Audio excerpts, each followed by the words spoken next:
Hey guys, Cheryl Fergus-Ferrell here.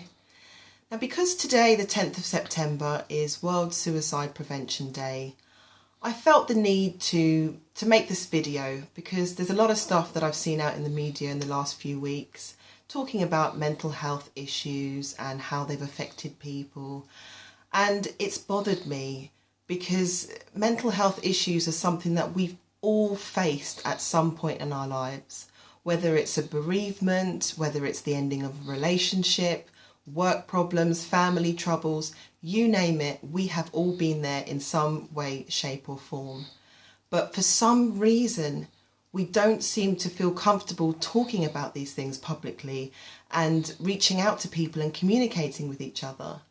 Now, I saw a BBC documentary yesterday called Life After Suicide. And it was so interesting because it focused on the families of obviously the people who were left behind and how they managed to work together to rebuild their lives after this horrific event. And the key thing I took away from that documentary was each of the family members said the same thing. Communication is key, and the lack of it, and sometimes, it can cause a lot of problems, a lot of unanswered questions. And it had me thinking, if somebody has a physical disability, they're a lot more likely to feel open enough to share that information with you. If someone has a broken arm or a broken leg, they will tell you about that. If somebody is going through a mental health crisis, if they feel as though they can't pick that phone up or they can't approach somebody to talk about it, because I think to a large extent society and sometimes even culturally it has made us in such a way that it's seen as a sign of weakness. Nobody wants to say, I'm going through something, I'm going through a crisis, can you help me? So what we do is we internalize so much of this stuff, and then it's almost like a cauldron, it just bubbles over, and the repercussions can be absolutely devastating. When I found out this week the statistics on suicide in the United Kingdom, I was horrified.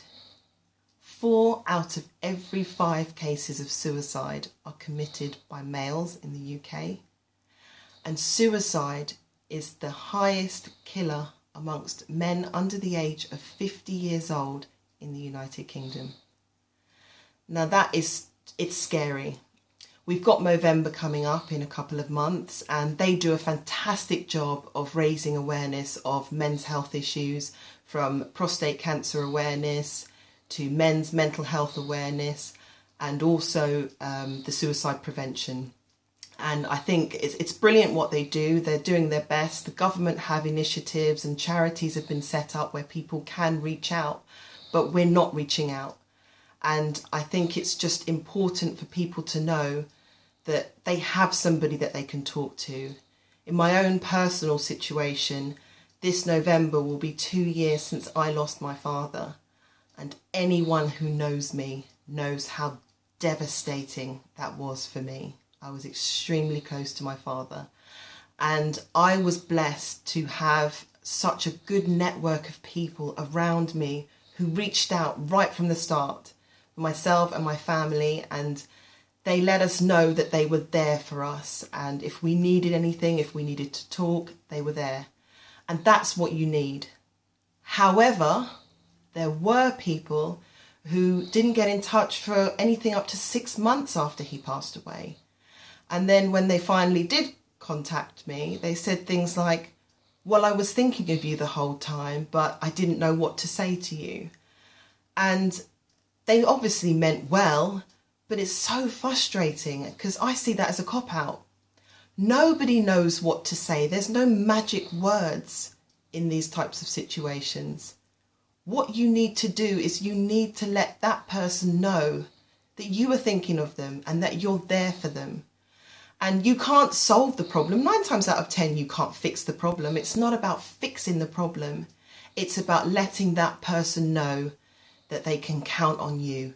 If they call you, if they message you, you're going to come back to them. You're going to offer any kind of support and assistance that you can.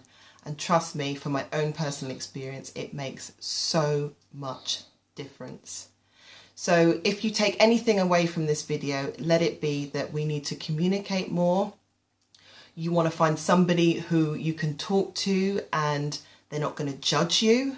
You just want somebody to listen and do your part to raise awareness of these issues.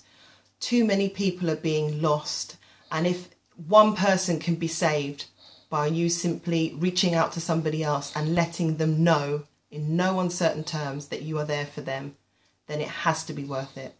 Have a good evening. Thanks for listening.